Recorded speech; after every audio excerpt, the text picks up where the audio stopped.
Hello students, I am Aparajita Singh from Sanskar Global School. Today we will be studying second chapter of civics, that is federalism. Like we studied in the last chapter that Belgium amended its constitution 4 times between 1970 to 1993. In 1993, Belgium amended its constitution to give independent powers to the regional government. Regional government existed in Belgium even before 1993, but this regional government worked under the central government. So before 1993, Belgium had unitary form of government, but after this amendment of giving powers to the regional government made Belgium a federal country. In Sri Lanka, the Tamil leaders want Sri Lanka to become a federal country, but Sri Lanka is still a unitary country. It has unitary form of government.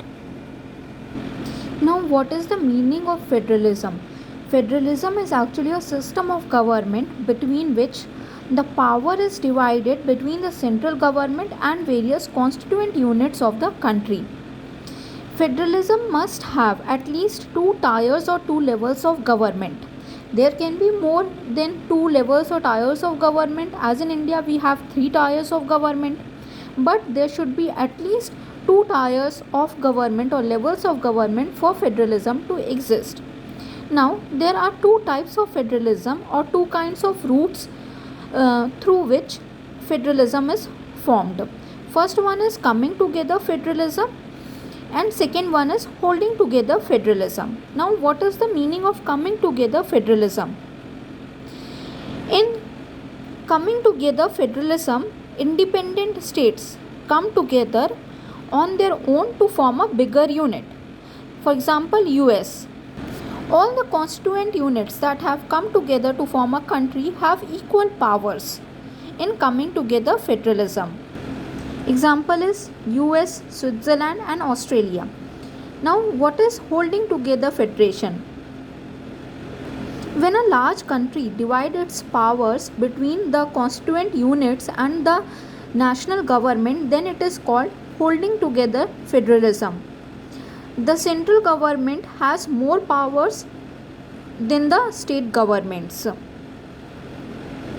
In this holding together federalism, the constituent units may have unequal powers. Some constituent units are granted special powers in holding together federalism. The example of holding together federalism are India, Spain and Belgium. Now, what are the features of federalism?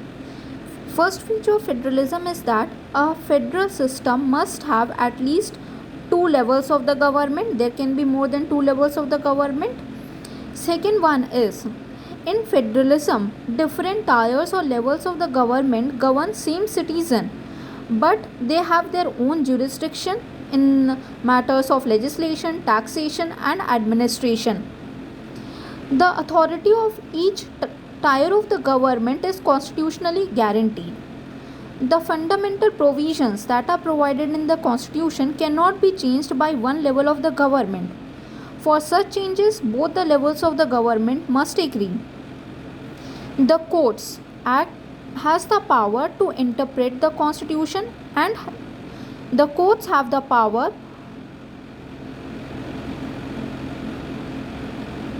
to interpret the powers of different levels of the government too. The highest court acts as an umpire between different levels of the government. In India, the highest court is the Supreme Court. So, the Supreme Court in India acts as an umpire, as a coordinator between different levels of the government. Even the sources of revenue for each level of the government are clearly specified, so that each level of the government gets financial autonomy. They do not have to depend upon other levels of the government. Now, what are the objectives of the federalism? The first objective of the federalism is to safeguard the unity of the country and promote unity of the country. The second one is to accommodate regional diversity. There are various social groups that live in a country. So, the objective of the federalism is that these social groups should live in the country together peacefully. Now, what are the features that make India a federal country? India is called a federal country because of following reasons. First one is India has different tiers of the levels of the government. Actually, the Indian constitution originally provided for two tier government, but later on the third tier, that is local government, was added in the constitution. In federalism, there is separate jurisdiction for each tiers of the government. The Indian constitution has clear distribution of legislative powers between the union government and the state government, and these distribution of legislative powers are contained in the four lists: union list, state list, concurrent list, and residual list. All the subject matters that are provided in the union list come under the jurisdiction of the central government, and the subject matters that are provided in the state list come under state government. Concurrent list has those subject matters on which decisions can be taken both by the state government and the central government. But if there is a contradiction between both the levels of the government, then the decision of the central government prevails. Residual list actually contains those subject matters which were added later on, like software, artificial intelligence, computer. These subject matters come under the jurisdiction of the central government. Like we studied, holding together federalism do not give equal power to its constituent units. Some units have special powers. So same is the case with India. The northeastern states have some special powers like Mizoram, Assam, Nagaland, etc. Even some of the constituent units of India were so small that they could not be made independent states, and they could not even be merged with other states. So these are called union territories. And the central government has powers of running these union territories. They do not have their own state government. If the parliament wants to make any changes in the sharing of power between the state government and the central government, then parliament cannot do so alone. For such changes,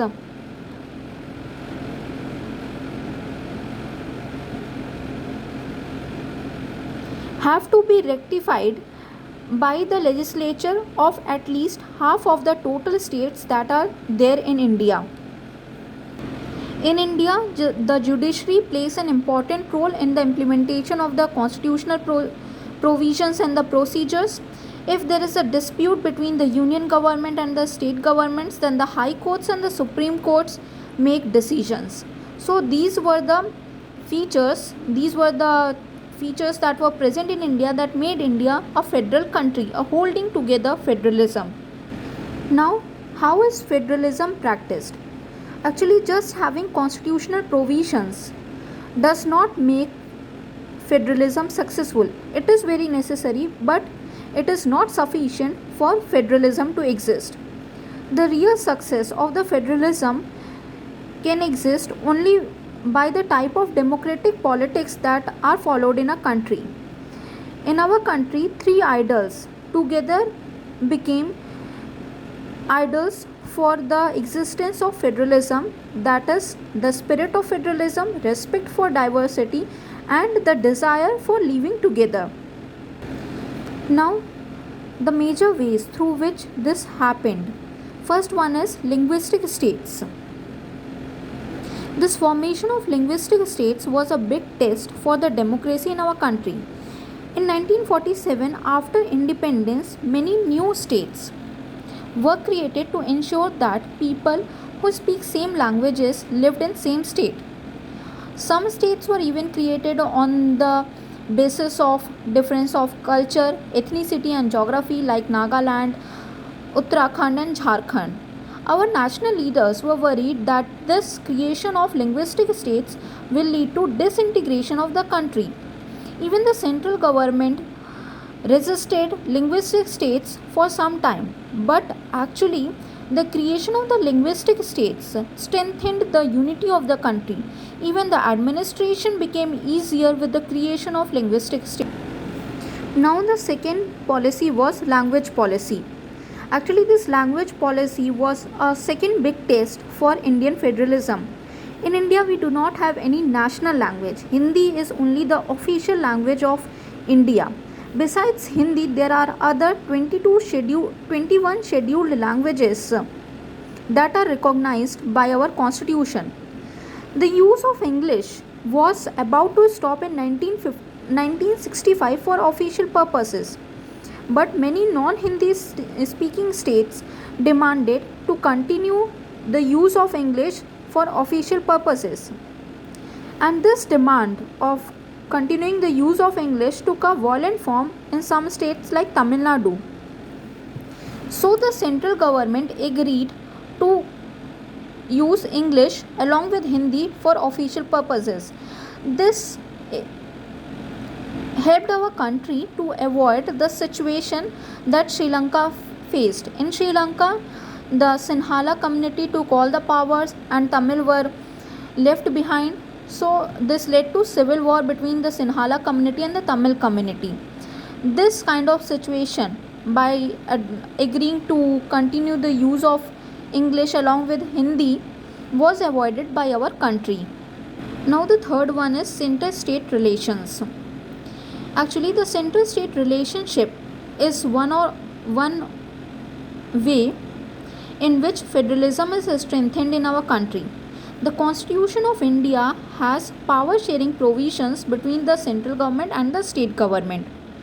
For a very long time after independence, same party ruled at the center and in most of the states. So the state government actually exercised their rights as an autonomous federal units. In the states that were having different ruling parties, the central government tried to undermine the powers of the state. But after 1990, the era of coalition government started. This era of coalition government created a new culture of power sharing and respect for the autonomy of the state governments. Even the Supreme Court passed a judgment which made it difficult for the central government to remove the state governments in an arbitrary manner. Arbitrary means based on random choice or personal views rather than following any reason or system. Now, the last topic of this chapter is decentralization in India. Originally, the Indian constitution provided for two tiers of the government, that is, central government and the state government. But an amendment was made in the Indian constitution. That amendment was called 73rd Amendment Act 1992. This act provided for establishment of third tier of the government in India in the form of panchayats and municipalities. Panchayats in villages and municipalities in towns. These panchayats and municipalities are called local government or the local bodies. Now certain provisions were even made for strengthening the panchayats and the municipalities, that is the local government. First one was, it was mandatory to hold regular elections for the local government. Even the state election commission was established for holding elections of the local government. Even the seats are reserved in the elected bodies and the executive heads for scheduled caste, scheduled tribe and other backward classes. 1/3 seats are reserved in local bodies for all positions. Tiers of rural local government. At the bottom level we have Gram Panchayat, then we have Panchayat Samiti and then we have Zilla Parishad. In the municipalities we have municipal corporation in the towns. So this is what we have to study in this chapter. Thank you.